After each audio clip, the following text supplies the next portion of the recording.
ETF index mutual funds నేర్చుకుని stock మార్కెట్లో రాణించాలనుకుంటున్నారా? వెంటనే ఈ నెంబర్కి కాల్ చేయండి.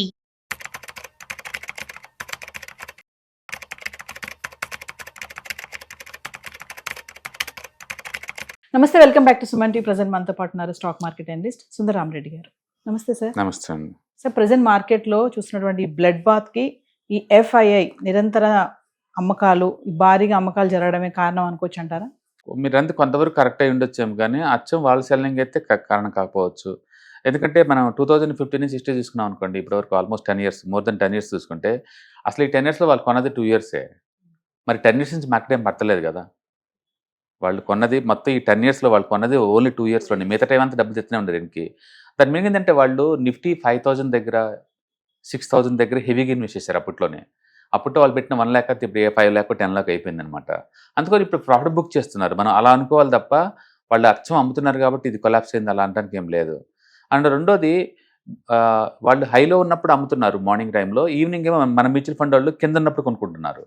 అందుకని వాళ్ళు ఎంత అమ్మినా వీళ్ళు మ్యాచ్ అవ్వట్లేదు. రీజన్ అదనమాట. ఫర్ ఎగ్జాంపుల్ 2015 ఉందనుకోండి, వాళ్ళు అమ్మింది 20,000 కోట్లకు అమ్మారు వాళ్ళు. అండ్ మన మ్యూచువల్ ఫండ్ వాళ్ళు 67,000 కోట్లు కొన్నారు. మరి మార్కెట్ పెరగాలి కదా, ఏం పెరగలేదు. అలాగే 2016లో కూడా వాళ్ళు 10,000 కోట్లకు అమ్మారు.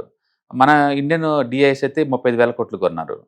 అండ్ థర్డ్ 2017లో మళ్ళీ వాళ్ళు 44,000 కోట్స్కి అమ్మారు. అండ్ డిఐఎస్కి అయితే 90,000 కోట్స్ కొన్నారు ఆ సంవత్సరం.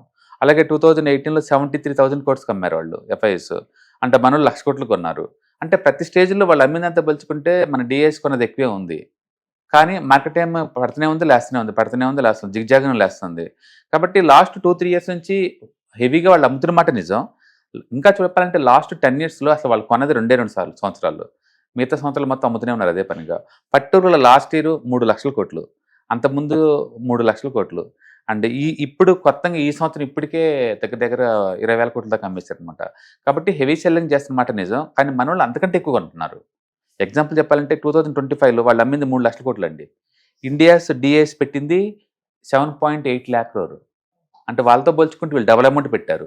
బట్ స్టిల్ మార్కెట్ పడింది కదా లాస్ట్ 18 months నుంచేసి. కాబట్టి ఇక్కడ ఏంటంటే ఇండియాలో ఎఫ్ఐఎస్కి ఏమో వరల్డ్ వైడ్ మార్కెట్స్ ఉన్నాయి. ఎక్కడ చీపర్ మార్కెట్ దొరికితే అక్కడ మూవ్ చేస్తారు. రెండోది, లాస్ట్ 2-3 ఇయర్స్ నుంచి అచ్చం ఆర్టిఫిషియల్ ఇంటెలిజెన్స్ స్టాక్స్ మీద వాళ్ళు ఇన్వెస్ట్ చేస్తున్నారు. ఇండియాలో అలాంటి రిలవెంట్ కంపెనీస్ లేవు. మొత్తం కొరియా, చైనా అండ్ అమెరికా అక్కడే ఉన్నాయన్నమాట. అందుకని మనీ అంతా అటు వెళ్ళిపోతుంది. ఇండియాలో అంత ఎక్కువ ఇన్వెస్ట్ చేయట్లేదు. వాళ్ళు మార్కెట్ బాగా లోలో ఉన్నప్పుడు బాగా ఇన్వెస్ట్ చేశారు. నిఫ్టీ 5,000, 6,000లో ఉన్నప్పుడు బాగా ఇన్వెస్ట్ చేశారు అనమాట. ఆ ప్రాఫిట్స్ ఇప్పుడు తీసుకుంటా ఉన్నారు అంతే. రెండోది, వాళ్ళు ప్రైమరీ మార్కెట్లో చాలా యాక్టివ్గా ఉన్నారు. మనం తీసుకునే డేటా ప్రైమరీ మార్కెట్ది కాదు, ఓన్లీ సెకండరీ మార్కెట్ డేటా అనమాట. కాబట్టి మొత్తం వాళ్ళు సెల్ చేసుకుని డబ్బని తీసుకెళ్ళిపోతున్నారు అనడానికి ఏం లేదు. కానీ బట్ యూజువల్గా అయితే వాళ్ళు ఎవ్రీడే ప్రాఫిట్ బుక్ చేస్తారు బై డిఫాల్ట్. ఎవ్రీడే 3-4 వేల కోట్లు బుక్ చేస్తూనే ఉంటారు. దాని అర్థం వాళ్ళు ఏదో ఇండియా మీద నెగిటివ్ ఉన్నట్టు కాదు. వాళ్ళు మొత్తం ఇప్పటికీ స్టిల్ ఇండియాలో 80 లక్షల కోట్లు కొనేవాళ్ళే. కాకపోతే మనం చూడాల్సింది ఏంటంటే వాళ్ళ మనీ ఏ సెక్టర్లో కొత్తగా ఇన్వెస్ట్ చేస్తున్నారో చూడాలి తప్ప వాళ్ళు ఎక్కడ అమ్ముతున్నారో కాదు మనం చూడాల్సింది. వాళ్ళు నిరంతరం డల్ సెక్టర్స్ నుంచి హాట్ సెక్టర్స్ మూవ్ అవుతూ ఉంటారు. వాళ్ళు ఏదైనా సరే మనీ మూవ్ చేస్తున్నారంటే ఆ సెక్టర్కి పిక్చర్ ఉంటుందని అర్థం. ప్రస్తుతానికి ఎయిర్లైన్స్, ఏవిగేషన్ సెక్టర్స్లోకి వాటికి మూవ్ చేస్తున్నారు. అండ్ డేటా సెంటర్స్ టైప్లో స్టాక్స్కి మూవ్ చేస్తున్నారు. And power transmission, power distribution వాటికి మూవ్ చేస్తూ ఉన్నారు. కాబట్టి మనం కూడా ఆ టైప్ స్టాక్స్ తీసుకోవచ్చు. కాబట్టి మనం చూడాల్సింది ఈ ఎఫ్ఐఎస్ ఎందులో ఇన్వెస్ట్ చేస్తున్నారు, ఎక్కడ మూవ్ చేస్తున్నారు, లాస్ట్ 5-6 months నుంచి ఎందులో వాళ్ళు వాటా పెంచుకుంటున్నారు చూసేసి అలాంటి స్టాక్స్ ఐడియాస్ మనం తీసుకుని ఇన్వెస్ట్ చేసుకోవచ్చు. కాబట్టి వాళ్ళు అమ్ముతున్నారు అని పెసిమిస్టిక్ ఉండడానికి ఏం లేదు. వాళ్ళు నిరంతరం అమ్ముతారు కూడా, ఫ్యూచర్లో కూడా అమ్ముతారు. అంటే మార్కెట్లో బ్లడ్ బాత్కి రీజన్స్ ఏమున్నాయి సార్? మెయిన్ రీజన్స్ ఏంటి అంటే, ఒకటి, వరల్డ్ వైడ్గా మార్కెట్లన్నీ పీక్ లెవెల్లో ఉన్నాయి. అండ్ వరల్డ్ ఎందుకు పీక్ లెవెల్లో ఉన్నాయంటే అవన్నీ కూడా డేటా సెంటర్ స్టాక్స్ ప్లస్ ఏ స్టాక్స్ ఉన్నాయి. ఇండియాలో ఆ రెండు సంబంధించిన స్టాక్స్ లేవు. ఇండియాలో మంచి లీడింగ్ సెక్టర్ మొన్నటి వరకు ఐటీ ఉండేది. ఇప్పుడు ఐటీ చాలా డల్ అయిపోయింది. లాస్ట్ 1 monthలోనే ఆల్మోస్ట్ 17% దాకా డ్రాప్ అయిందనమాట. లాస్ట్ 5 years నుంచి కూడా పెద్దగా యాక్టివ్ లేదనమాట. సో ఐటీ డల్గా ఉంటాం అండ్ రిమైనింగ్ మామూలుగా మార్కెట్లో పార్టిసిపేట్ చేసుకుని ఉండటం వల్ల ఏంటంటే అన్ని సెక్టర్స్ ఓవరాల్ డల్ అయిపోయింది. సింపుల్ చెప్పాలంటే మార్కెట్ 5 సంవత్సరాల యావరేజ్ వాల్యుయేషన్ కన్నా ఇంకా కిందకి వెళ్ళిపోయింది. మార్కెట్ జస్ట్ 2 years లోనే ఉంది ఉండడానికి. బట్ వాల్యుయేషన్ ప్రకారం చెప్పాలంటే 5 సంవత్సరాల లోపలికి వెళ్ళిపోయింది మార్కెట్ ఇప్పుడు వాల్యుయేషన్ ప్రకారంగా. ఎందుకు అంత చీపర్గా అయిందంటే వరల్డ్ వైడ్ చూసుకుంటే 20 PE దాటి ఉండే ఎక్స్చేంజ్ చాలా రేర్. ఇండియా మొదటి నుంచి కొంచెం ఎక్స్పెన్సివ్గా ఉంటుంది. ఇప్పుడు ఆ ఎక్స్పెన్సివ్ కొంచెం మెల్ట్ అవుతున్నట్టు ఉంది. బహుశా ఎర్నింగ్స్ స్లో అవటం వల్ల అనమాట. కాబట్టి ఎఫ్ఐసి టార్గెట్ చేశారనే బదులు వేరే కంట్రీలో ఆపర్చునిటీ దొరికినాయి కాబట్టి అక్కడ కొంత తీసుకెళ్తుంది అంటాం బెటరు. ఎగ్జాంపుల్ ఇప్పటికీ టీసీఎస్ ఇంత పడిన తర్వాత కూడా అది రఫ్గా 19B ఉంది. అండ్ ప్రపంచంలో ఇంతకన్నా బెటర్ స్టాక్స్లో 90Bలు దొరుకుతాయి నీకు. అందుకని ఇండియా అంటేనే కొంచెం ఎక్స్పెన్సివ్లో లిస్ట్ అవుతాయి. ఎగ్జాంపుల్ మనం ఎల్జీ ఎలక్ట్రానిక్స్ ఉందనుకోండి, ఇక్కడ ఉంటే 60-70Pలు ఉంటాయి. వాళ్ళ పేరెంట్ ఇండెక్స్ కొరియన్ మార్కెట్లో చూసారనుకో 20Pకి దొరుకుతాయి అక్కడ. అలాగే హిందుస్థాన్ యూనిలివర్ ఇండియాలో అనుకోండి 50Pకి ఉంటాయి. వాళ్ళ పేరెంట్ కంపెనీ యూనిలివర్ అది అక్కడ లండన్లో నీకు తక్కువ రేటుకి దొరుకుతుంది అనమాట. అట్లే మొదటి నుంచి పీ ఎక్కువ ఉండేది, ఇప్పుడు ఆ పీ తగ్గుతుంది అనమాట. తగ్గుతుంది ఎందుకంటే మోర్ మెచ్యూరిటీకి వచ్చింది కాబట్టి ఏమో. అది ఏదైనా సరే వాల్యుయేషన్ బాగా కరెక్షన్ ఎగురాయని ఇప్పుడు కొంచెం రీజనబుల్ ఎక్స్పెక్టేషన్తో ఉన్నాయి market. And long term point of అది good, short term point of pain లాగా అనిపించినా సరే.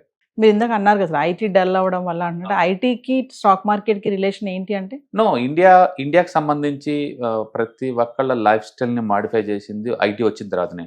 అంతకుముందు లేడీస్కి ఇన్ని జాబ్స్ లేవు, ఇంత ఇన్కమ్ లేదు, అండ్ జొమాటో, స్విగ్గీలు ఇలాంటివి లేవు. ఎందుకంటే ఇన్కమ్ పెరిగే కొద్దీ లైఫ్ స్టైల్ మారిపోతూ ఉంటాయి, లగ్జరీకి అలవాటు అవుతూ ఉంటారు. టూరిజం కావచ్చు, ఏవిగేషన్ కావచ్చు, వీకెండ్స్ కల్చర్ కావచ్చు, డిస్కోథెక్స్ కావచ్చు, అండ్ మూవీస్, లగ్జరీస్ మూవీస్ కావచ్చు, ఇవన్నీ లేవు ఒకప్పుడు. ఒక ఐటీ తోటి మన జీవితాల్లో మార్పులు చేపులు తెచ్చింది. ఈవెన్ పల్లెటూరులో ఎక్కడ 2 ఎకరాల ఉన్నోళ్ళు కూడా కోటేషన్ చేసింది. అండ్ అమెరికాలో బోల్డ్ అని గ్రీన్ కార్డులు వచ్చేలా చేసింది. అండ్ వరల్డ్ వైడ్గా ప్రపంచానికి చూపించింది అనమాట. అందుకని ఇండియాకి ఎన్ని సెక్టర్స్ ఉన్నా ఐటీతో ఉన్న అటాచ్మెంట్, ఐటీలో ఉన్న ఎగ్జైట్మెంట్ వేరే లెవెల్లో ఉంటుంది. అంతెందుకు ఎక్కువ మంది చదువుకునేది 90% బీటెక్లో ఉంటుంది. మీకు తెలుసు, చదువు అంటే బీటెక్ అనమాట. అంతమించి ఏం చదవరు ఇక్కడ. అంతగా ఇన్ఫ్లుయెన్స్ చేసింది మన జీవితాల్లో. న్యాచురల్గా ఆ సెక్టర్కి ఏదైనా ఎఫెక్ట్ అవుతున్నప్పుడు సొసైటీలో మిగతా సెక్టర్స్ కూడా ఎఫెక్ట్ అవుతాయి బై డిఫాల్ట్. ఎందుకంటే లగ్జరియస్ మొత్తం గూడ్స్ అని కొనేది వాళ్లే కదా, హై రేంజ్ బిల్డింగ్స్ అన్ని కొనేది వాళ్లే కదా. అదే ఎఫెక్ట్ అవుతున్నప్పుడు మిగతా అన్ని కూడా క్వశ్చనబుల్ అవుతుంది అనమాట. అట్లా అది బహుశా బ్యాక్ తెస్తుంటుంది మార్కెట్ మొత్తాన్ని అయ్యి ఉండదు సెంటిమెంటల్గా. Thank you sir.